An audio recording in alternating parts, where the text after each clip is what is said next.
Hi everyone, this is Robert and welcome to IDG Live. Or if you're watching this back a bit later on the other channel, welcome to In Deep Sleep. What we're doing today is this is another live stream.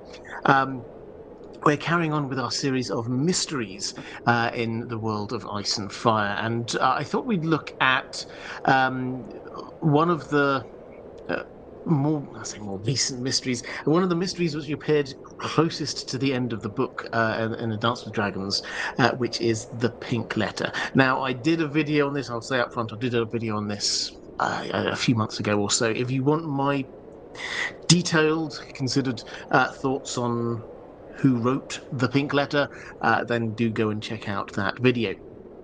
But here we're going to talk around the context, who the other possible candidates are, what this might mean, why this is important, and all of those other things. So, as always, I've got questions from my patrons. I'll try and pick up as much as I can from the chat as we are going through. But why don't I start by giving a little bit of the context? So, we are at the wall, Castle Black, obviously. John is Lord Commander. He has been making, however, a series of quite controversial decisions recently. Primary among those is him letting the wildlings through. He has allowed, there were a whole load of the wildlings camped out north of the wall. He's made the decision, which in the big scheme of things, he knows the others are up there, the north of the wall. We can kind of understand.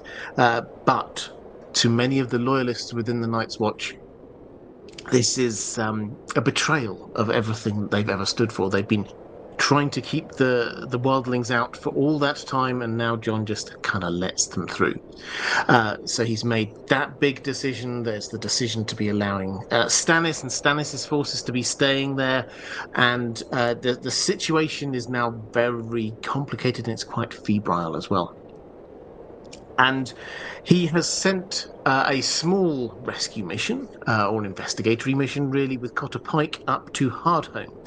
And Hardhome, the closest thing that the wildlings have to a city. A lot of the wildlings headed over there, hoping that they could be safe there from the others, and also perhaps get on some boats and escape through that route. That some of them are sort of following the visions of this woman called Mother Mole. So John has had some correspondence from Cotter Pike, who's kind of basically got there, and it's not a full report, it's just a quite quick report, but basically he's trapped, and he's muttered some things about dead things in the water. John's concerned, and so he's summoned his equivalent of a small council around him, and they're discussing how do they help out, what are they going to do. And John's got this idea. He is going to go to Hardhome. He's going to lead a lot of the wildlings there, and they are going to go up on this big rescue mission. That's his plan. They're discussing this when and I should probably say that plan is not universally liked, particularly people like Melisandre, who tries to she's been on this long-term charm offensive with him anyway, but she tries to persuade him not to do it. And eventually he sees her before this meeting, and she sort of says, look to the skies. And then she sort of heads off, all very mysterious. He's having this meeting, the knock comes on the door. It's his steward. Really sorry to interrupt, but we've got Clydus here. Clydus is the person who sort of is looking after the Ravens. They've got a with Maester Aemon gone, with Sam gone, then they've not got their top team now looking after the Ravens at Castle Black, but Clydus is there. He's done this kind of thing for a very long time, and Clydus is there with a letter. And his steward says, basically, now would say it can wait, but Clydus, he looks scared. His face is white. He's shaking. There's something clearly very wrong going on here. He hands John this letter, which has simply just got the one word on it, bastard. and it's sealed by this smear of pink wax. So John opens the letter, and I'll read what it says in the letter, just so and content warning. Some of this is not necessarily PG, but this is what it says. Your false king is dead, bastard. He and all his host were smashed in 7 days of battle. I have his magic sword. Tell his red whore. Your false king's friends are dead, their heads upon the walls of Winterfell. Come see them, bastard. Your false king lied, and so did you. You told the world you burned the king beyond the wall. Instead, you sent him to Winterfell to steal my bride from me. I will have my bride back. If you want Mance Rayder back, come and get him. I have him in a cage for all the North to see, proof of your lies. The cage is cold, but I have made him a warm cloak from the skins of the 6 whores who came with him to Winterfell. I want my bride back. I want the false king's queen. I want his daughter and his red witch. I want his wildling princess. I want his little prince, the wildling babe, and I want my reek. Send them to me, bastard, and I will not trouble you or your black crows. Keep them from me, and I will cut out your bastard's heart and eat it. And it was signed Ramsay Bolton, Trueborn Lord of Winterfell. So it's quite a disturbing letter. And John sort of hands it to Tormund, say, well, here you go, what do you think? Tormund kind of rather amusingly basically says, I can't read. But John reads it out to him, and John then says, okay, we're going to have a change of plans. And so he decides he's not going to go up to Hardhome anymore. He's going to go down to Winterfell. He's going to respond to this letter. And he decides that, yes, obviously this means breaking his Night's Watch vow, because the Night's Watch have all sworn not to be involved in the sort of politics of the Seven Kingdoms. And this is a politics of the Seven Kingdoms matter. This is the Lord of Winterfell sort of goading him. So he decides he's not going to tell any of the Night's Watch to come with him, but he gathers everybody in the Great Hall, and he says, look, if anyone wants to come with me, you can let me know. That would be great. And a whole load of the wildlings basically said yes, they wanted to. But he can see that a lot of the Night's Watch are not happy by this at all. They've not been happy with him for a while. So he goes, there's a bit of a commotion outside, he heads outside, and that's where we get his assassination. So, and it's worth, just because we often talk about Jon Snow's death and his betrayal, it's worth just noting the iteration of events, the timing here. This is a response to him announcing that he was basically breaking his Night's Watch vows. So regardless of what you think about the people who did this, from their perspective, the Lord Commander of the Night's Watch has just broken his vows. And now they are going to mete out justice. So that's the overall context. It's important as a letter, because this prompts a change in plan from Jon. He's not going north of the wall, he wants to go south. It also prompts the action which leads to him being stabbed.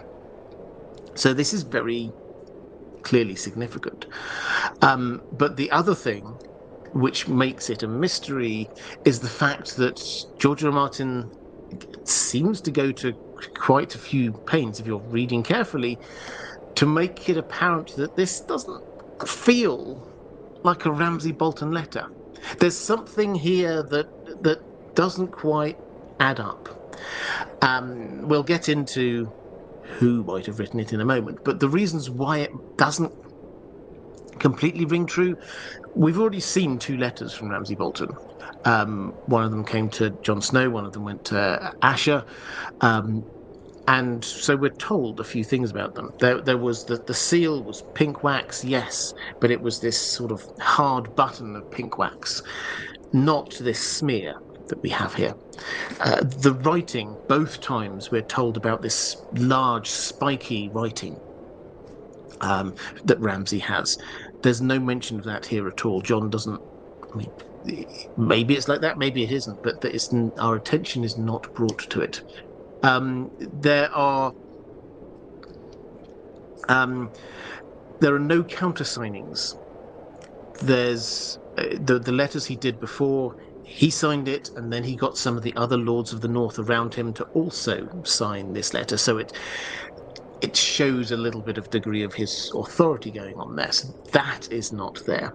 And although some of the things here seem very kind of Bolton-like, some of the rest doesn't seem very Ramsay. In particular, he uses the phrase black crows to refer to the Night's Watch, which is not a phrase ever used by anyone south of the Wall. This is a wildling phrase for the Night's Watch. So there's this whole series of these things. Like, if it was just one of them, you might go, okay, well, fair enough, not every letter's exactly the same. But because there's this whole series of things that makes it sound a little suspect, we're supposed to be thinking, or we're supposed to be doubting, that this came from Ramsay, I think. And then, of course, we get what's in the contents of this letter. Because if this is from Ramsay, he may be lying, but he's announcing some pretty significant things. Stannis is dead. I captured and identified Mance Raider. Theon has escaped, which that bit we know is true.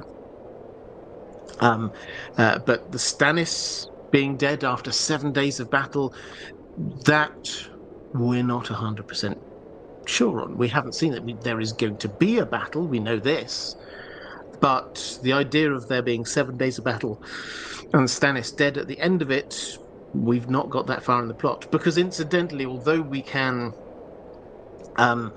roughly pick out when this letter is in the overall timeline, it's clearly after Theon and Jane Poole managed to escape, but it's not too long after that, because Jane Poole, after they escape, they end up with Stannis, and then Stannis sends Jane Poole, fake Arya, up to the Wall. She hasn't arrived yet, so it's somewhere in that kind of gap. The Winterfell to the Wall is about a 3-week ride, for context. So we know roughly where it is, but within that, it's not 100% clear. So we can't say, oh, this definitely hasn't happened because we've seen this. We've not seen what's happened in that battle yet. So that's the overall context that we've got going on here. We've got a letter which is hugely important, partly because it contains a lot of news that, if true, is quite significant, partly because it kind of smells a bit wrong, as if maybe this isn't what it purports to be, partly because this has a huge impact on the story just in that short period of time, changing Jon's plans, leading to the killing of Jon. So all of these things kind of add up to this feeling of what are we missing here? And another thing that I would just sort of throw in there, which I kind of mentioned at the time, was Clydas. Now, Clydas, he's quite an old guy. He's a member of the Night's Watch. He deals with the Ravens and the Messengers. He did that. He supported Maester Aemon. Before Sam arrived, he supported Maester Aemon. He's not as good as Sam was at his job, but, he did it.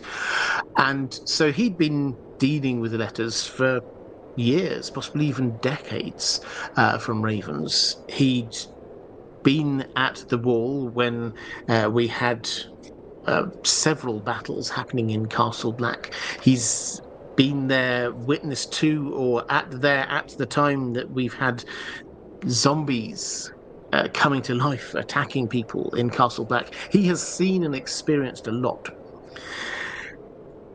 And then he gets this letter, and his face has gone white, and he's shaking. To me, that seems like a a very extreme reaction to what, yes, it seems like quite a nasty letter. It's just the word bastard on the side of it. That seems quite bad. The smear of pink, he could probably have figured out. If he's been doing the job for a while, he will know that the pink wax was what was used in the Dreadfort for House Bolton. So he'll probably know who it's from. He'll know who it's to, and he'll know that this is quite an aggressive letter. But he's not. John opened it. He's not opened it, so he doesn't know what's inside the letter. So why is he so scared? There's a lot of things that don't add up here. So all of that is the stuff that we're going to be digging into, and also the other kind of mystery here is Melisandre seems to have known something was going to happen. She says, "Look to the skies. You know, there's a bird's coming. News is coming." And then it happens, and John thinks back to that. He says, "She was right." You know. Now, is this because Melisandre had seen it in the flames, or is this because she was somehow involved in this and she wanted John to think that she saw this in the flames? She's definitely capable of either.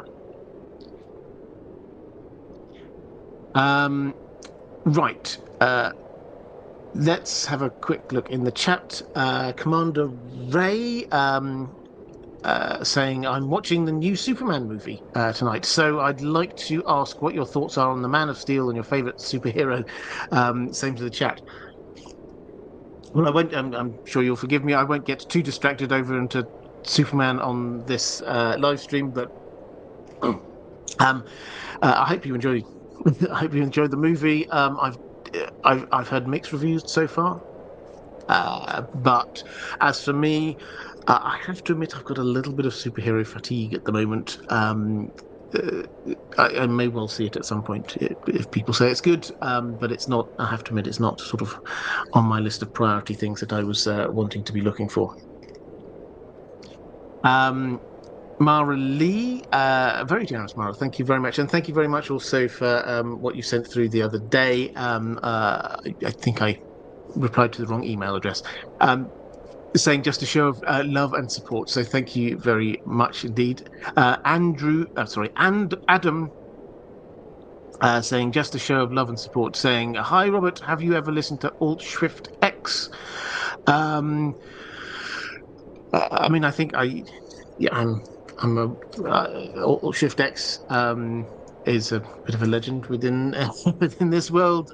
So yeah, I mean, and he's a good guy as well. I've met him, but yeah, I mean, I have at some point, yes, but certainly not recently. I have to admit, I wish I had time to watch all of the other many wonderful creators that we've got out here in this community. I'm afraid I simply do not. But saying, have you listened to Alt Shift X and Glidus's Song of Ice and Fire food description live streams? They're super fun and funny, but also very insightful to the characters and themes. I haven't, but they sound great. Do go and check them out, everyone. Okay, so let's dig into some of these questions that I've got from my patrons. So Donna Daly saying, "Hi Robert, this is probably the silliest question of the day. There are no silly questions, so do not worry about that at all. One I probably should know the answer to, but why is the pink letter called the pink letter? I guess the red wedding is called that because of all the blood spilled. Maybe that the purple wedding is because Joffrey is king, but I'm not sure about the letter." Well, no, it's not a silly question. It's actually a really interesting question. The red wedding, yes, it's known that in world because of the blood that was spilled.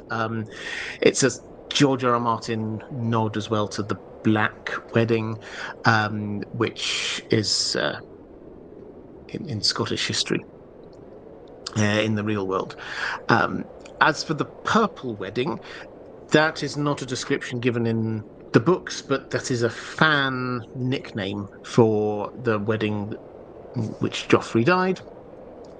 And George R. R. Martin has said that it's called the Purple Wedding partly to sort of show its difference to the Red Wedding, but partly because of the purple of the wine, which was obviously the central part. Joffrey was drinking the wine, and that's why it's called the Purple Wedding.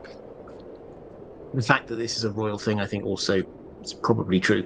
So that's why that's called the purple wedding. As I say, that's just a fan thing. The pink letter is another fan thing. This isn't called the pink letter here.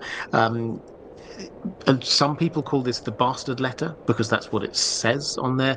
The pink bit is because of the pink wax which is used to seal it, which is we can very briefly go down into this one. Most waxes that are used by noble houses when they're doing that, they would seal something by you drip the wax on there. I'm sure you know it, and then you put the stamp of the seal on there, so everybody knows what it is, and everyone knows it's not been opened. So most of the families seem to use standard red wax, but in the Dreadfort, House Bolton, for whatever reason, have used pink. That's just everybody knows that that's where it's from. The interesting thing here, of course, is that the examples we have of that have got it's called like a hard button of wax, as if they've got put a little ring or something, poured the wax into there to make this very small thing, proper stamp, so it's actually quite firm and clear. A smear hints at, we can't be certain about this, but it hints at somebody who knows that that pink wax denotes the Boltons, but doesn't have access to the seal and doesn't know exactly how they apply the wax. So they've heard it's in pink wax, they know it's going to be sealed, but they don't know the details. So that's what the hints are that we've got going on around here. So Tony Sled, right before, John had an audience with Queen Selyse. Mel and Selyse's camps are interwoven. The Queen rejects John's authority and is pissed. Is this a coincidence? No, I don't think it's a coincidence. So I said at the beginning that this is quite a febrile atmosphere. It's a complicated situation at Castle Black at this moment in time. John, in any normal set of events, John, as Lord Commander, would be ruling, basically, Castle Black. He would be in sole and clear command of everything that everyone's doing. However, Stannis came in and brought his men with him, and while he was there, John was faced with his first problem, is that how does he deal with this person who claims to be the king of the Seven Kingdoms, but clearly they're not actually at the moment being the king, because there's an actual king sitting on the Iron Throne right now. So John had to deal with that kind of power struggle. Stannis went, though, and left his queen. She arrived, and Melisandre. Melisandre has power by her very presence, and some of the people who have stayed are fiercely loyal to Selyse, who is a very strong convert to the Red God. And so we've got one power base going on there. We've got John himself having his own power base, but then some of the Night's Watch have turned against him because of the things that he's done. So he's not got we've got at least two factions worth of Night's Watch going on. Then we get to the wildlings who've come through, and they don't recognize any king. However, they see the authority of John, so some of them are kind of sympathetic to John, some of them have got their own leaders coming through, some of them rallied behind Mance Rayder, but they think they've seen him killed. So they're just in a huge variety of different groups. There is no clear center of power here. So the fact that Selyse and Melisandre want something from John, they do not have the power to get it. He still retains, and everybody still, at this point, until the very end of the chapter, he retains the respect of, you are the Lord Commander of the Night's Watch. And so if he decides to do things with the Night's Watch, with his castles, that's up to him. So, is this a coincidence? I don't think so. Melisandre has been on a long campaign to try and win Jon to her side, to get him to be supporting Stannis, and Jon had wanted to abandon the wall and head up to um, Hardhome. And Melisandre's view, and this is what she tells him in that little meeting, is she says, "Look, don't do it, because the guys there, abandon them. They've gone. They're dead. If you go up there, that's what's going to be happening to you too." So she is at this point, and Selyse backing her up. She is wanting Jon not to go. She's wanting to stop him somehow. Is this a coincidence that immediately after this, we get this letter arrive? I don't think so. Which has to immediately add in Melisandre as one of our top candidates for who might be involved in this. Weirwood Net has gifted 5 IDG Live memberships. Thank you very much. That's incredibly kind of you. So, memberships, just in case you don't know what they are, the best way to support this channel, if you wish to do so, is always still with Patreon, which is why I prioritize answering questions from patrons. And thank you, patrons, by the way. I'll put in my thank you straight away. But if for whatever reason you do not wish to go over Patreon and you do wish to support the channel, well, thank you, first of all. You can do that by being a member of this channel. There's a button somewhere on your screen for that. And basically what that means is you'll get your name highlighted a little bit and in the chat, so it's more likely that I'll spot it as it's coming through. And you can give away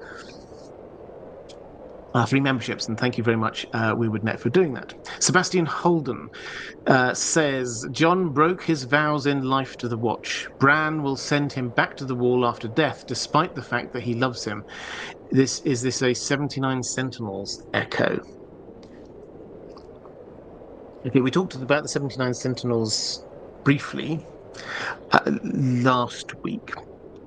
This is a legend from the Age of Heroes, where you got 79 members of the Night's Watch decided to abandon their post, headed south, and went to the Riswell. So their leader was Riswell. They went there, but then the Lord basically captured them and took them straight back up to the Night Fort, where they were then encased in ice. In the ice wall, all of them, so that they would always be there on watch for the Night's Watch. It's a chilling tale, pun intended. Is this an echo of it? Well, I think there will be some echoes I think Jon, I've said various other places, I think when Jon's body is lying there, after he's been stabbed, there will be an immediate rush to what are we going to do here?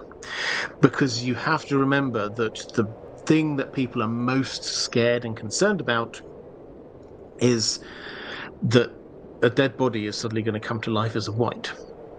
So there will be a debate. What do we do? Do we burn it? Well, some people will be against that because they'll say, well, it's not really our decision. We don't have a new Lord Commander yet. Let's decide this later. But if they cannot come to a clear decision, his body will probably be put with the other bodies in the ice cell. They've already got a few bodies that they've got in the ice cells, which are literally cells in the wall, which is a bit like the 79 Sentinels, you could say. And so his body will be taken into there while they're trying to figure out what on earth to do with it. So I think there will be echoes, but as with all of these things with George R. R. Martin, he's not just retelling the same story again. It's just like this: you are able to look back at something that happened in the past and say, "Oh yeah, that has an echo in the story we've got here." Mara Lee saying, "Hi Robert, besides being curious as to who wrote the pink letter, who is the false king? This is in the letter itself. Who is the false king, the magic sword, and the red whore? Is the bride about Arya Stark? If the false king is Stannis, it suggests that Stannis is dead at the time of the pink letter's writing. If the writer of the letter is actually Mance Rayder and not Ramsay, what would be the reason for him doing this? Is it to try to bait Jon Snow from keeping his vows with the Black Crows, his fellow Night's Watch brothers? And what do you think? Well, let's picking off these the first bits here. The false king, Stannis, yes. The magic sword, he's got Lightbringer. He says it's Lightbringer. Melisandre gave it to him. It's this sword, which looks fiery. It's not. Maester Aemon has decided that because it does not emit heat, it is not actually Lightbringer. So that's his magic sword. The red whore, obviously, yes, Melisandre. The bride, so yes, sort of Arya Stark. This is what we often say is fake Arya. This is Jane Poole. So for any who kind of missed this subplot, because this is a shift from what happened on the TV show, when the Boltons took the North, Roose decided we need to get as much legitimacy as we possibly can, because everyone knew they'd be behind this coup against the Starks. So how on earth are they going to get people rallied around behind them? Well, perhaps they can Ramsay could marry a Stark. So then, their children will be part Stark, and so everybody will go, well, okay, we might not like it, but this is the Stark line is carrying on. And as it happens, Littlefinger could provide them with somebody who could do a passable impression of Arya Stark, which was Jane Poole. Jane Poole, you remember, was one of Sansa's friends from way back in Winterfell. Came with them down to King's Landing. Littlefinger captured her and then basically sent her back up as pretend Arya. So she is then paraded around and say, we've got Arya Stark here. And Ramsay then married her. Why would she be sort of heir in any way, shape or form? Well, Robb's dead. Everybody thinks that Bran and Rickon are dead. Sansa has married Tyrion. And so actually the last remaining Stark here is Arya. So that's what's going on, and he wants his bride back. So that's theoretically that's what the letter's about. I already picked up on the Stannis being dead thing. Yes, if this is written by anyone other than Ramsay, then I don't think we can take that as evidence that he is dead. Is it trying to bait Jon Snow from keeping his vow? I think this is probably the thing that, when we're trying to figure out who is it who might have written this letter, one of the most important questions is, why has it been written? What point is there? And you could just go, well, plain text, this is Ramsay saying, I want my wife back. He seems to think that she must be at the war. Which, to be fair, is actually a reasonable assumption. If Theon and fake Arya, Jane Poole, they escape, he wouldn't know that Stannis managed to get them. In their position, where is probably the only place that they could get to where they could have some degree of safety? The wall. So that would be the most logical place, and obviously Theon and Jane Poole both know Jon Snow, so that would be a sensible place for them to go. So it's not far-fetched to believe that Ramsay thinks that they are there. But if we think this isn't Ramsay, then we have to say, okay, well, why write the letter? What's the point of this letter? Well, if we assume this is somebody who knows Jon to a degree, they will know his reaction, because his reaction is a complete 180 in what he was planning on doing. He was planning on going north of the wall. Now he's planning on going south, down to Winterfell. So, if you're looking for what's the purpose of this, if they've got this psychology right, this is somebody who wants Jon to go down to Winterfell with an army to take on Ramsay Bolton. Who might want that? Well, somebody who supports Stannis, probably, because Stannis is there wanting to attack Winterfell. He's got an army, but the Boltons are dug into Winterfell at this point, so all the extra soldiers that are there, the better. And added to which, if Jon has abandoned his Night's Watch oath, then it's a lot easier to install him as the new Lord of Winterfell, which we know that Stannis was very keen to do, because he basically tried to persuade Jon to do that. So, my sort of starting point for this identification of who this might be is, if we assume that there's some intentionality about this letter, then we have to say the purpose of it is to get Jon to go to Winterfell. So we have to be looking for people who might want Jon to be abandoning Night's Watch and going to Winterfell. Let's go back to the chat. Tony Sled saying, is murdering Jon illegal without a trial? I mean, I think we're in very kind of murky legal waters here. My general take is that this is not one of those things where the strict rule of law is what matters. Is it legal and right to be murdering the Lord Commander of the Night's Watch? Well, no. Is it legal and right to be murdering anybody just because you want to? No. However, this is at the wall. This is sort of outside of the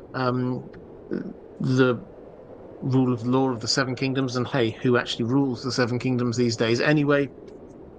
Nobody's going to sort of say, well, you didn't give this guy a proper chance, a free and fair trial. So I think it's almost like a moot point. Roman Lakovets, why was Clydas scared when he saw the letter? Well, I touched on this a bit ago, and I left it as a question because I think we don't have an answer. So I think we have to speculate. And I think the bit that I'm reasonably certain of is it's not just the letter. He's not read the contents of the letter. It's a letter with a word on it. It looks like it might be quite an aggressive letter, but Clydas has seen a lot more than that. So I don't think it's literally just the letter. There must be something else there. My working hypothesis is that this is something to do with Melisandre, because she's the person who says to Jon, watch out, there's going to be a bird coming with some news. And if she has also been and talked to Clydas about this, and then he might have been a bit scared by her and her precognition and things like that. And that might be what makes him scared, not the actual letter itself. Dick Crab Squire saying, hello, Robert. Hope you and Dan are well. We are, thank you. This topic made me think of Lord Manderley, because I just saw a theory by Quinn, the GM, where he surmised that Lord Suet wrote it. It would be amusing if he also had little Walder murdered so that he could sneak mayhaps in without notice during the heated exchange that would no doubt ensue. Remember that in the Frey game, the Lord of the Crossing can make the other players swear oaths. The oaths are binding unless the player swearing the oath sneaks mayhaps in without being noticed. Now House Manderley is free to change cloaks and turn on the Bolton Frey alliance, to which he was forced to swear an oath in order to get his son back. Just like he obeyed all of the rules before killing the 3 Freys, he will obey Frey's own childish rules before he turns on them. So, might this be Wyman Manderley? Well, he is at Winterfell, which fulfills part of this, it has to be said. He is clearly plotting, and he clearly hates the Boltons. He's capable of subtle and underhanded kind of uh, actions, it has to be said. So all of those things do kind of work. But you have to say what he doesn't, as far as we're aware, he doesn't know Jon Snow at all as a person. And so this would be, I think, quite a stretch for him to go, what do we need to do now? Well, we need to get Jon Snow to come down here and help out. And how do we do that? Well, we'll send him a letter which kind of insults him, and hope that he then gets angry and then comes south. That seems like quite a stretch. So I think I would prefer it if we're going down the why are you doing this route, if the person who is doing it has got some sort of understanding of the character of Jon, and that exactly which buttons need to be pressed in order to get him to be doing what you want. So I wouldn't rule out Wyman Manderley, but it doesn't seem to be really where he's coming from as a person. He's him relying on Jon. He's not. He's not trying. His aim to get a Stark into Winterfell is to get Rickon. That's his aim, and then his aim to recapture Winterfell is to be working with the other northern houses that have got there, plus Stannis. And he's willing to throw his lot in with Stannis if Stannis can help him get rid of the Boltons.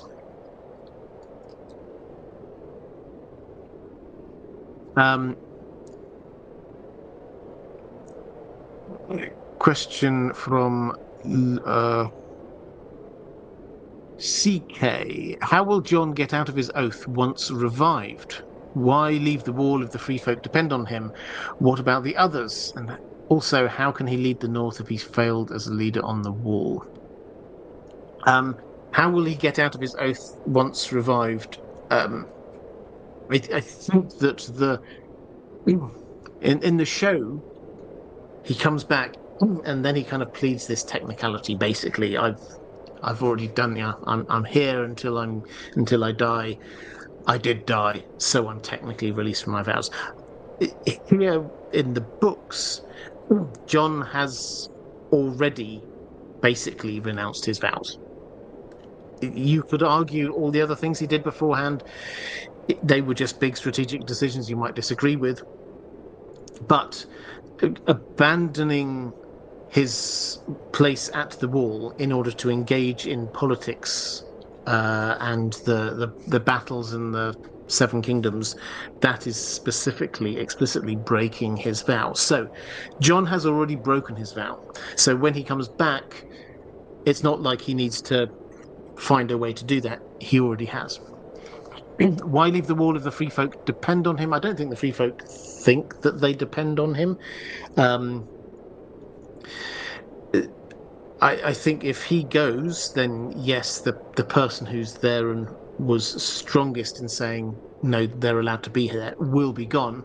But there are lots of free folk, and they will certainly be able to hold their own. So it's not like they could then just be sort of rounded up and sort of put in prison or anything like that. That wouldn't work. So there's a fair chance that they could just go to one of the other forts, find, as was something that Jon was planning, and find a way for them to just sort of carry on south of the wall.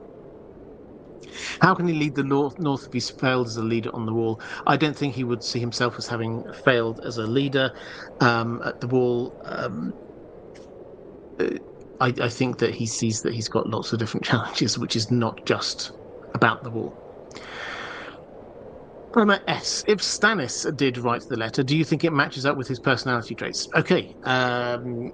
Good question, because let's look at it's Stannis. Some people have suggested that this is Stannis. Stannis clearly did want Jon to come to Winterfell. A couple of times he tried before accepting that Jon couldn't be swayed. So yes, he wants that. But I think this would be completely against everything we know about how Stannis operates.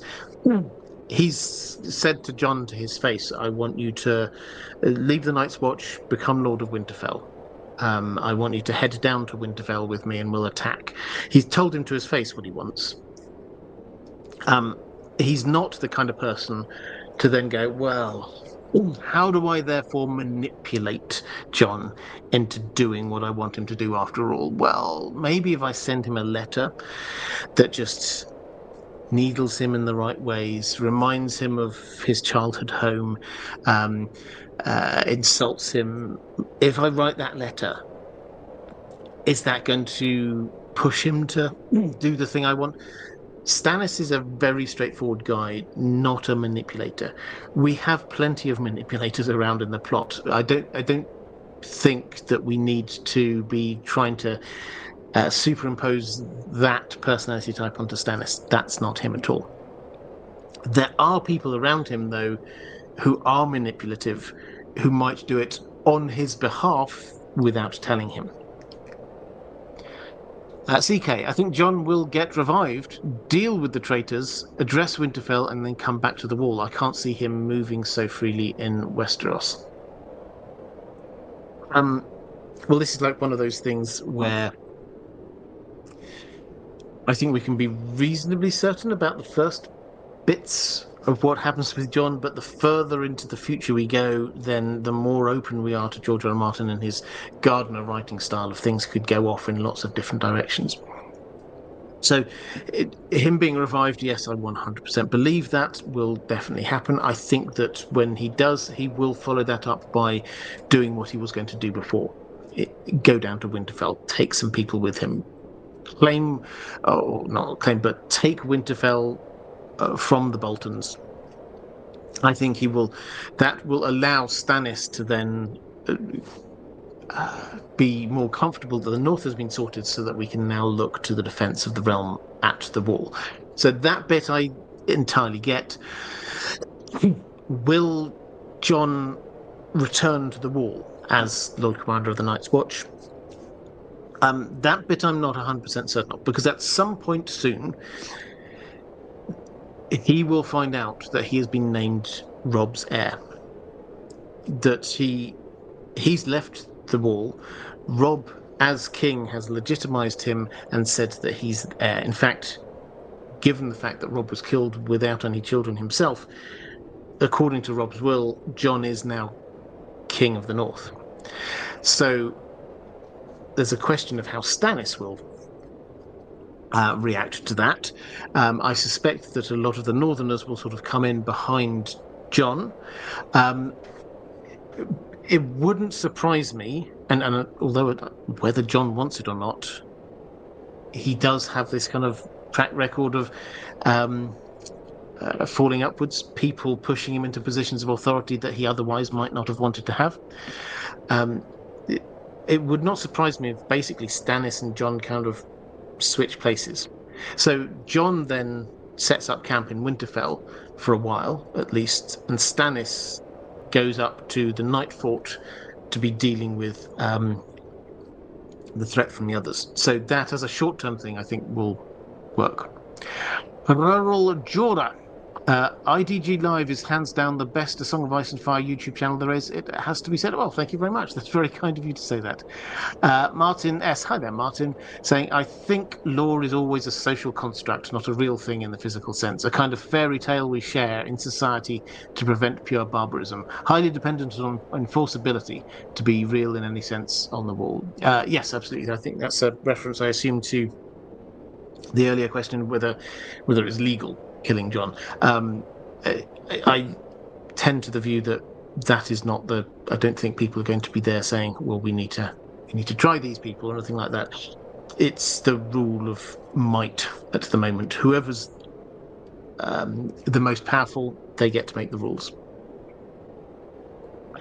And Martin S. saying, the point is we have the law because we need it socially, not because it is justified to say that not because it is justified to say it is just as real as a matter or gravity. Yes, I'd agree. It's a thing that we need but a social construct rather than a thing that is just inherently there.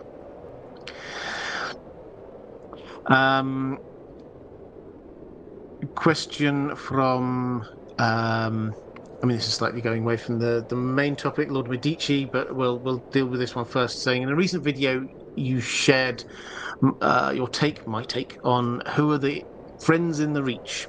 Yes, there's a video I did, I don't know, a month or so ago. The Golden Company sort of say, "Oh, we have friends in the Reach." Who are these friends?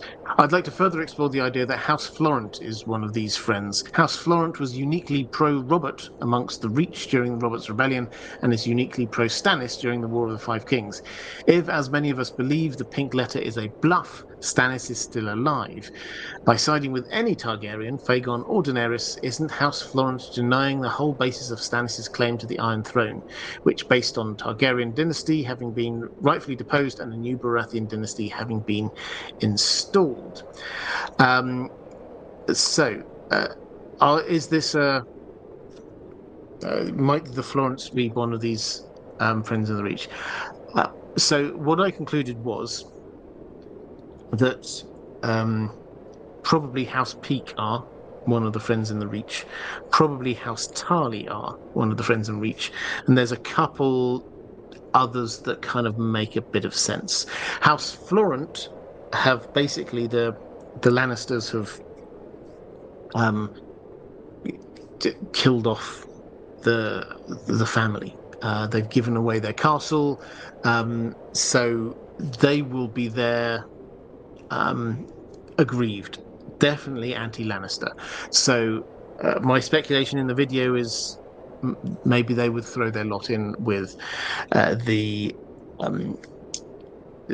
with Fagon. I also speculated a little bit about House Rowan. That's a possible again. The Florent link across to Stannis, obviously with Queen Selyse, it was a Florent, so they've got that link going on there. Would they throw their lot in with Fagon if Stannis is still alive? I mean, I think that's a valid point on your part. Probably they would still support Stannis, but I don't think that we necessarily. Stannis, from most people's perspective, has just gone to the north and pretty much disappeared now. So they probably would be like, whoever can help us out right in this moment. So I think it's a fair point, but it's not necessarily that straightforward.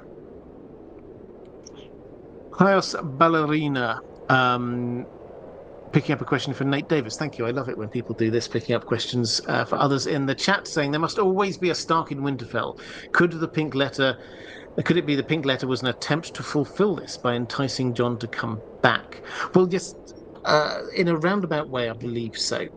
So I don't know, at some point, I can't remember exactly when in this I was going to talk about Mance Rayder possibly soon. But I'll set out my case. I think this is Mance Rayder who wrote this, possibly at the instigation of Melisandre. Melisandre wants to support Stannis. She is willing to do it in an underhanded, manipulative way. She's frustrated by the fact that she can't see what's going on with Stannis. She looks into her fires, asks to see Azor Ahai reborn, and all she sees is Jon Snow, not Stannis. So she will probably easily interpret this as we need to get Jon Snow on side. And so she has sent Mance down, ostensibly on a way to Winterfell, ostensibly to get and rescue Arya Stark, as a way of like trying to get Jon on side again. The hint, however, is that there's at least another layer to what Mance is doing there. He's when he goes in, he's asking questions of Theon that are not just about where's Arya, how can we get her out? Yes, they do organize that and make sure that happens, but there's a lot more of like how did you manage to capture the castle of Winterfell? How did you manage to do that? You know where the crypts are. Can you tell me where the crypts are? That kind of thing. So he is there clearly for more than just getting fake Arya out. He won't know that this is a fake Arya. Almost nobody knows this is a fake Arya. So most people think it is actually Arya. Now, if the idea is to be helping Melisandre, we know she's right behind Stannis. If it's to be helping Stannis capture Winterfell, part of the plan has to be, how do we disrupt things from inside Winterfell? How do we support Stannis himself as he approaches Winterfell? And is there a way we could possibly get a force coming down from the wall? And Mance could do this by writing a letter which is aimed at provoking Jon. Now, so that works in theory. Why does it sound like it might be Mance? Well, I think one of the clues we already mentioned here, one of the clues we have is this reference to black crows. This is something, whenever it's used in A Song of Ice and Fire, this is something which is only ever used by wildlings, by people born spending time north of the wall. Nobody south of the wall does that. So the letter feels as if it's been written by a wildling, Mance Rayder. And then when you read it, it's actually, although this is supposed to be a letter about, goading Jon Snow and saying, I want my wife back. It's very focused in on Mance, actually. I haven't counted all the different sentences, but we get in the introduction, and there says, "You told the world you burned the king beyond the wall. Instead, you sent him to Winterfell to steal my bride from me. If you want Mance Rayder, come and get him. I have him in a cage for all the north to see. Proof of your lies. The cage is cold, but I've made him a warm cloak." Da, da, da. So it's like, actually, 2 of the 4 paragraphs are about Mance Rayder, and then there's a reference to the wildling princess and the little prince, the wildling babe. This is Mance's child. So it's a lot more focused in on Mance than you would expect from something that Ramsay or anyone else would have written. Why on earth are they so focused on him? So those are the kind of the context clues we've got going on here. And added to which, he is in Winterfell. So if you're wanting a letter that comes from Winterfell, if you're wanting somebody who maybe could try and get hold of that pink wax, then you send someone there. So that's the idea. It makes sense to me that this is Mance, who has been sent down there by Melisandre in order to do a number of things, one of which is to try and incite Jon to come and support. So, if all of that is the case, to come back to this question about there must always be a Stark in Winterfell, could the pink letter be an attempt to fulfill this by enticing Jon to come back? I think the idea, the intention of the letter is to try and get Jon to come back. That is the result. That's what happened anyway. So I think that sort of intent is definitely there. With that, there must always be a Stark in Winterfell. That's just one of those sayings. As far as it's one of those sayings which was, I'm sure, very politically useful for the Starks, that there must always be a Stark here. So we must always be ruling over you. Very politically important for them. And people are looking for a Stark. They're looking for, it's not just enough to get rid of the Boltons. It's who's in charge after that. And so Wyman Manderley thinks he can get hold of Rickon. Littlefinger has got Sansa. He's going to bring her into action at some point. But Team Stannis are very focused on Jon and making him a Stark and bringing him down, thinking people will rally behind him. Jonathan Shields, thoughts of the idea that George writes things like those intentionally, like this, intentionally vague, so that he can decide the author later as suits the story. Could be Mance or Ramsay, dependent on how the garden grows. I kind of like that, in as much as I think there's a lot of time. One of the things that George R. R. Martin likes doing is leaving things um, vague that will allow the reader to make up their mind on them. So I think the classic example is the Tyrion Targaryen theory, which is he's given us enough hints that makes us go, well, that's possible. And he might even be hinting at it, but not enough to make it an open and shut case by any stretch of the imagination. So I think he does like doing that kind of slightly open-ended, could be this, could be that kind of thing. With this, I think he knows in his mind who wrote this letter, because of the way that this is written.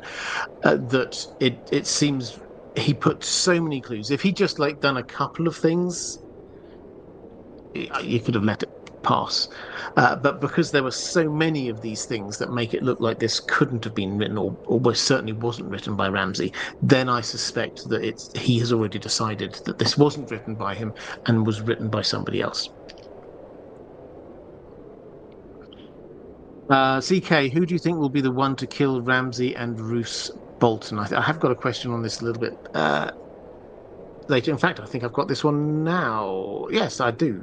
That's from Lord Medici saying the story needs to find a way to kill off Stannis, Roose, and Ramsay to create the power void needed for a Stark succession crisis and provide scenic space for the real Azor Ahai to shine. How do you think George R. R. Martin will get rid of Stannis, Roose, and Ramsay? I suppose the most efficient way would be to kill them all in battle, but for them to all to die this way would be quite repetitive. So, I think the first thing is Stannis. First of all, just as another little hint we've got in here, at one point when George R. R. Martin was sort of muttering a bit about Game of Thrones, the TV show, he made a point of saying, in my book, Stannis is still alive, which could be a clue to the fact that this letter here saying Stannis is dead is not right. Obviously, on the TV show, he did die around this point because Brienne came and killed him. Brienne's nowhere near there, so that is not going to happen. It's possible that is, the timing is roughly the same, that Stannis dies roughly now.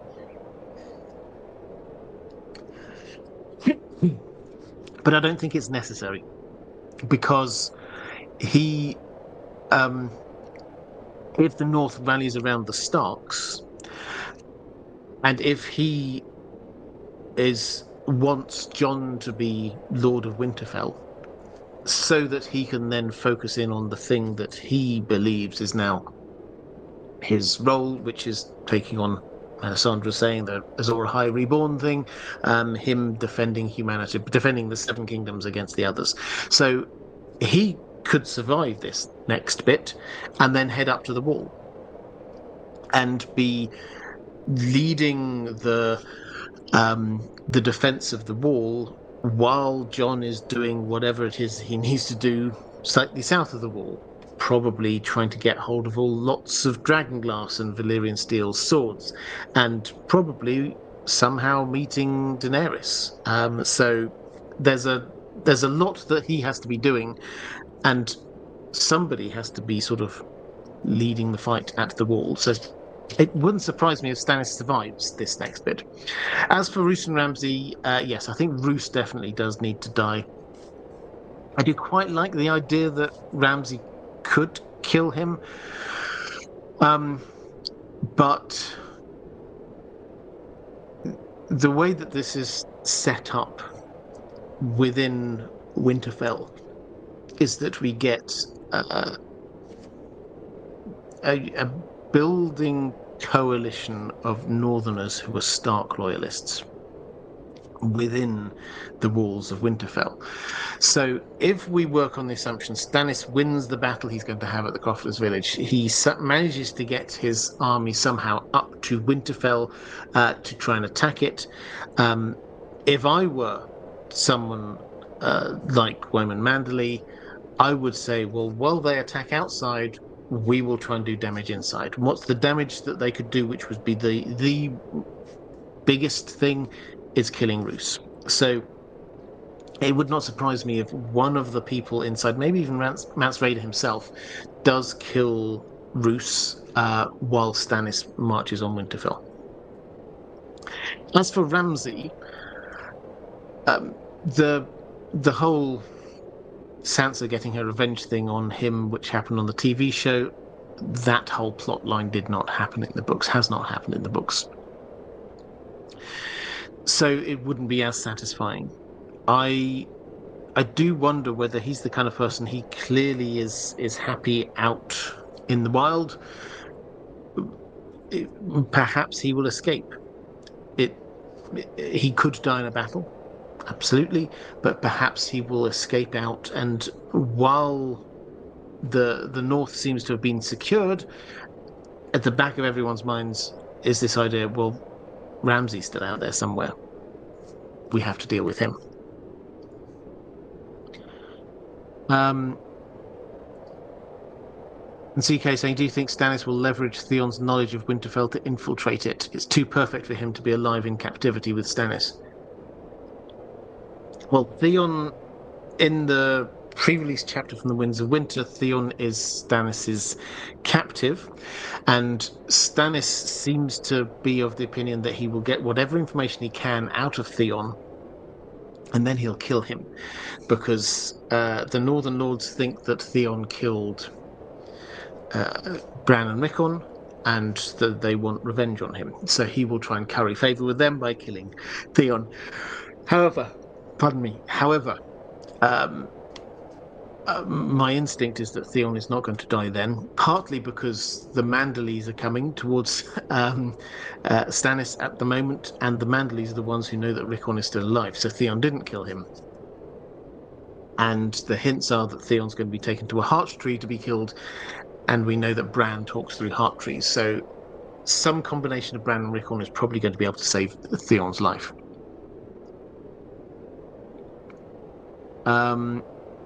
Sebastian Holden, is there an antagonist who will survive the story? Interesting question. Antagonist. Well, I suppose it depends on what you count as an antagonist, really. There will probably be quite a few left over in Essos. In Westeros, I think a lot of people will die on both sides. As I said earlier, I could see a way that someone like Ramsay could survive all the way through. I could see similarly a way someone like Randall Tarley could survive all the way through. So there are some people who could make it. But the big antagonists, the others, that will be dealt with. Euron, I think, will be killed. Cersei, I think, will be killed. My struggle with is that the antagonist is it's the right word, but George R. R. Martin has some people who are antagonists for other POV characters. So as far as Cersei is concerned, Tyrion is an antagonist. I think Tyrion will survive. As far as Tyrion's concerned, Cersei's the antagonist. So because we get these POV characters not just from the purely good guy side, but also people who are, well, most of them are morally grey in some way, they have a whole variety of these people who are antagonists to them. Okay, let's go to Sir Friend saying, happy Thursday, Robert. Happy Thursday to you too. Knowing you'll get to Mance Raider in the stream, yes. So I did do that one already. Was I the only one who felt a bit cheated by the Mance deception? I love the character. Being willing to die rather than bend the knee made sense. I don't think he secretly did bend the knee to Stannis to save his life, and it felt a little strange for Stannis to go along with the plan. What are your thoughts? Happy for you to persuade me if there's more to it. Also, what do you see as the most satisfying conclusion to Mance's part of the story, particularly if he did write the letter? Surely John would be angry. Best wishes, warmest regards. Well, to you too. So, Mance being sent down to Winterfell. I think a lot of this depends on what he's been charged to do. So, Melisandre saved him, and it's if all it is that she saved him in order to try and to send him down to Winterfell to try and save fake Arya, that would be a little bit. Oh well, you could have sent somebody else. You didn't have to be him. If he has other missions while he's down there, which I think he does, then it kind of makes more sense to me. As for Stannis, kind of like ticking it. I suspect he wasn't a big fan. He had reservations about a lot of what Melisandre was wanting to do, but I think he kind of just allowed it. If this is going to help him retake Winterfell. As for the second part, what would be the most satisfying conclusion to Mance's part of the story? I think.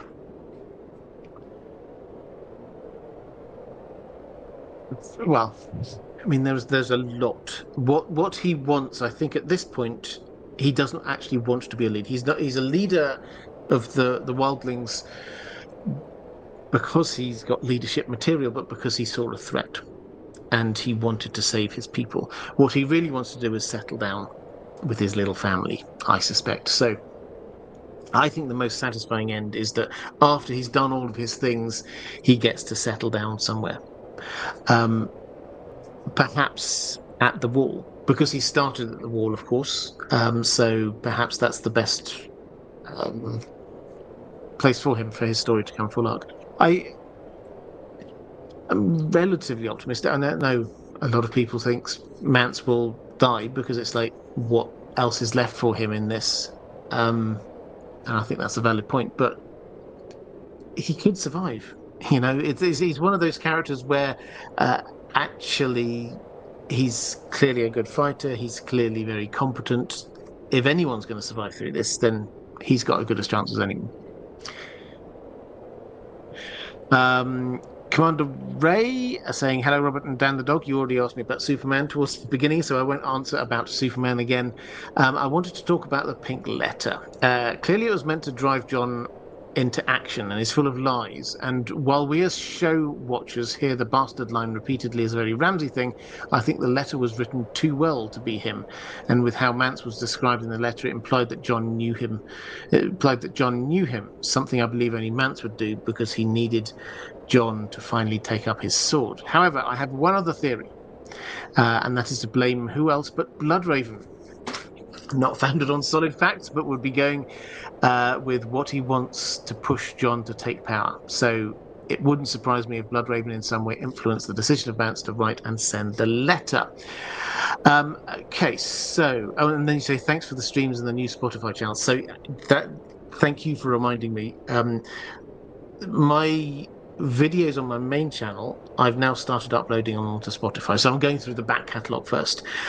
So if you listen to stuff, watch stuff on Spotify, then that's another way for you to access what I do. If you feel like going there and giving a nice review or something, I'm sure that would help bump the algorithm a bit, and that would, I would be hugely appreciative. But the main thing is, if you find Spotify easier to access than other places, then you can now get the main videos through there. And because people have asked, yes, these live streams and things like that, at some point I may well put on Spotify as well. I'm still trying to figure out how Spotify works. So in terms of uploading stuff onto there, so let's do the main videos first, and then we'll move on to the live streams and things after that. Rustler, good day. Oh, in fact, no. Actually, I didn't actually answer Commander Ray's question. Is this Bloodraven? I tend to think this isn't. I tend to think this is Melisandre, who is influencing things through Mance. So not a direct Bloodraven thing. Bloodraven wants Jon to be at the wall, as far as we can tell, at the wall defending humanity. He's given him a vision of him doing that. He's given him the tools that he needs, the dragonglass and things like that. So I think that is what Bloodraven's default is for Jon. Melisandre wants Jon to be going down to Winterfell and helping Stannis. So these seem to be slightly competing things. Often with Bloodraven, if Bloodraven is doing a thing, secretly manipulating, then George R. R. Martin will give us some little hints.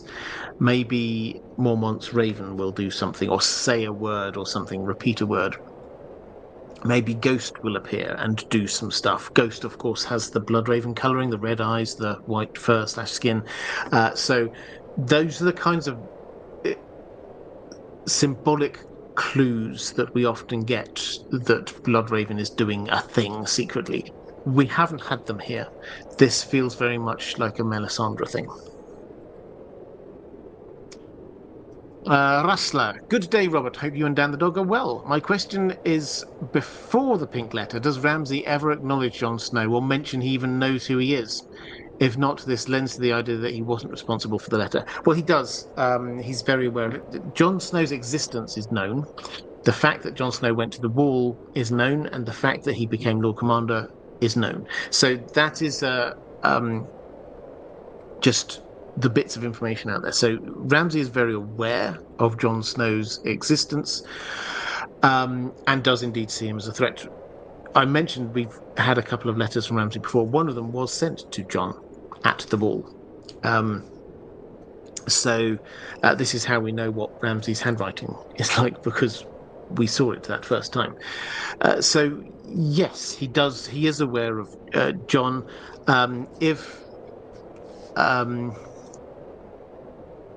You say if not, it lends to the idea that he wasn't responsible for the letter. Yeah, I guess so. This is one of those things that I think you could argue either way. You could, I suppose, also argue Jon has seen a letter, a real letter from Ramsay, and then he sees this other letter, and his thought is not, oh, this looks a bit different. So it's you could argue it either way as evidence, sort of pushing that Ramsay did or didn't write it. Orion's Orcas saying, hi Robert, the pink letter is a mystery. I thought Winterfell was surrounded and covered with ice and high snowdrifts, that people could hardly see their own hands outstretched. So how the 7 days of battle? How the captures?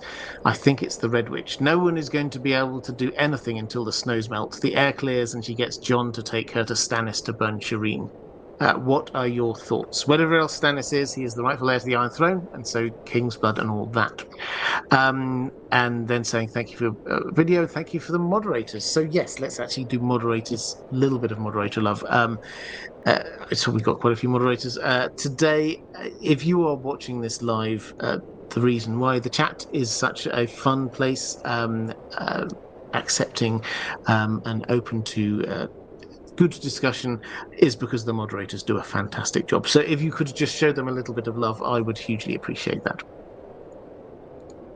In terms of the question here about Winterfell, how does this even work if Winterfell's snowed under? And it is snowed under. The way this is described is that, so Theon, when he's wandering outside, he holds his hand out. He can barely see his hand because the snowstorm is that bad. When he dived out off the wall with Jane Poole, it was into a snowdrift over 40 feet deep. So that's like over 12 meters. This is lots of snow going on. At one point, he looks and thinks that Winterfell itself is kind of disappearing under the snow. It's like it's being buried by the snow. This is why Stannis, as Stannis was getting closer and closer to Winterfell with his army, their progress slowed and slowed and slowed. When they left Deepwood Motte, it was, I think, 2 weeks' journey. They thought it was going to be. There was no snow on the ground, just a little bit of frost in the morning. As they march, each day the weather gets worse. They slow down. More horses and people die of the cold until he grinds to halt. The reason why he's in that Crofters village is because he simply cannot move forward any further. His army would freeze to death. So, yes, these are terrible conditions. How can a battle possibly take place? Well, I think a small battle outside definitely can, in as much as Roose has sent out a force of Freys and Manderleys to go and take on Stannis. The Manderleys aren't going to attack Stannis; they will turn on the Freys. But pardon me, we will have a battle here. That bit I'm pretty certain about. And that's snow or no snow. It will be in the snow. It will make things very hard. It'll get very confusing. There's lots of people who are digging holes in things and knowing that they'll get covered up by the snow, and then people will ride into them. And there's lots of that kind of plotting going on. But after that battle, can Stannis head back to Winterfell? I mean, he hasn't been able to so far. So the suggestion is no. The suggestion is he's going to still be there, unless something changes. And my feeling is that we will get Melisandre, she can't see Stannis, so she does not know what's going on with Stannis. She will get information about what's going on with Stannis, because Stannis has sent people up to the wall. He sent fake Arya up to the wall, Tycho Nestoris and a few of his soldiers. He sent them up to the wall, and they will be able to say, Stannis is dug in now, but he's losing men every day. He can't advance to Winterfell. And that's the point at which Melisandre will go, I need to do some sort of magic. And that, I personally suspect, is going to be the thing which prompts her to be saying, we need to, in order to change the weather, this is big magic, we need some king's blood. And this is the point at which Shireen might get into danger, in my view, because she will then be wanting to sacrifice people in order to do the magic, in order to help Stannis advance. This is one of the things, it's just a very small point, but the TV show did not show enough snow here by any stretch of the imagination. It looked a little bit cold, a little bit wintry.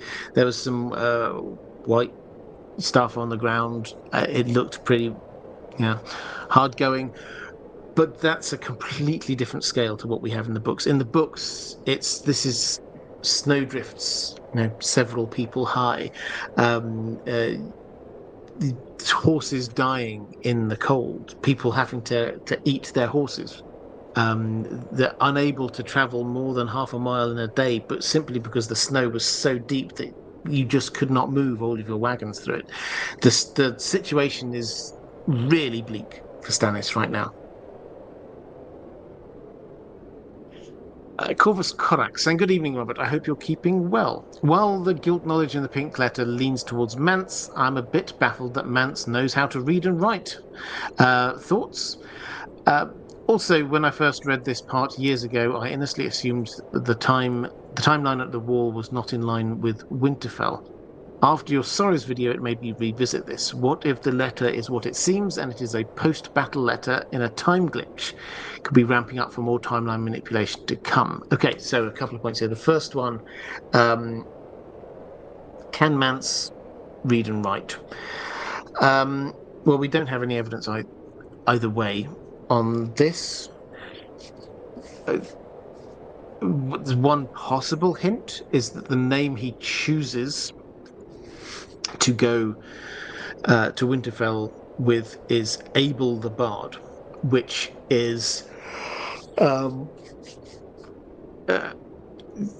the naming after Bale the Bard, who's a legendary figure who snuck into Winterfell and into the Winterfell crypts, stole the daughter of the King of Winter there, and why this might hint that he knows his letters is that this isn't just like a name that he's plucked out of nowhere that is a bit like Bale the Bard.